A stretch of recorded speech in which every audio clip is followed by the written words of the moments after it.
And the reason you probably don't see it there is you're shortening and shearing, and when you get to this zone of other deformation, it's easier to reuse the other fabrics, so it'll come in and out of the other fabrics as it reuses them.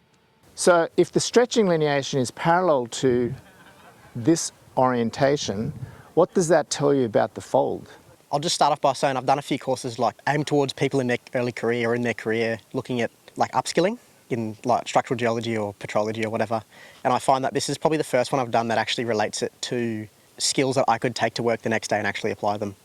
Everything else I've done has been highly academic, and it kind of relies on yourself to be able to interpret what you've learned to be able to apply at work. This was the first one I've done where I got, wow, I could go straight back to work and implement some of these things. I would say since going to uni, all I've done in terms of structural geology is forget.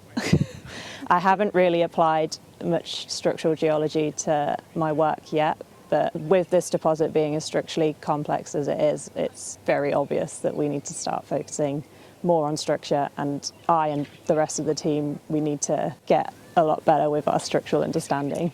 We're on day 3 of the 5-day course, Jun, and as you know, I'm an experienced structural geologist, and I'm actually loving it.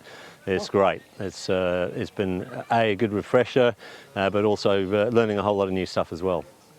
Putting together the structural histories was a really big part of like a light bulb moment I had, and I thought, wow, I mapped this thing underground the other day, but I didn't actually do that. And now I can go back and think, well, what happened first, what happened second, where does my gold grade lie? So I think that was a really big thing I took away from it. Well, it's a long time since I actually picked up a compass, so we have always been a very, a very technically inclined organisation at Impact, and so these kind of techniques and things that you're teaching us are crucial for our ongoing exploration. As you well know, structural geology is probably one of the most ignored subjects in mineral exploration. I thought Jun's grade modelling exercise was really good. I thought it was good to strip back everything you know and just be left with one data set and just see how much information you can actually get from that. Because there was so much we could find out about these deposits just from looking at numbers and shapes. It was incredible, and especially like looking at historical data sets, old drilling data sets, you only have lithology or you only have grade. Like I've worked with data sets you only have grade, and then what do you do there? It was really cool to be able to take those data sets and make a structural interpretation of them.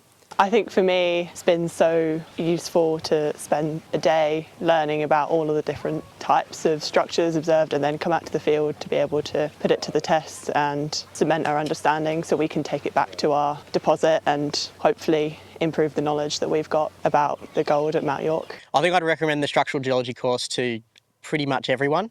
I think it would mostly benefit people doing the ground and legwork, actually collecting this data, but I can see the benefit of the course, especially in like the interpretation stages with Jun, towards people who do that work, projects and senior exploration geologists as well. I think it's really important that everyone does it. I think structural geology is ignored because there's a concept that it's actually difficult. And that's because a lot of it's built around a mathematical base, stress, strain, all these weird and wonderful calculations and formulas. But to me, it's always been a question of geometry. And once you've got a bit of geometry, think in 3 dimensions, it actually becomes a whole lot more straightforward. And these are the skills that are being taught on this trip.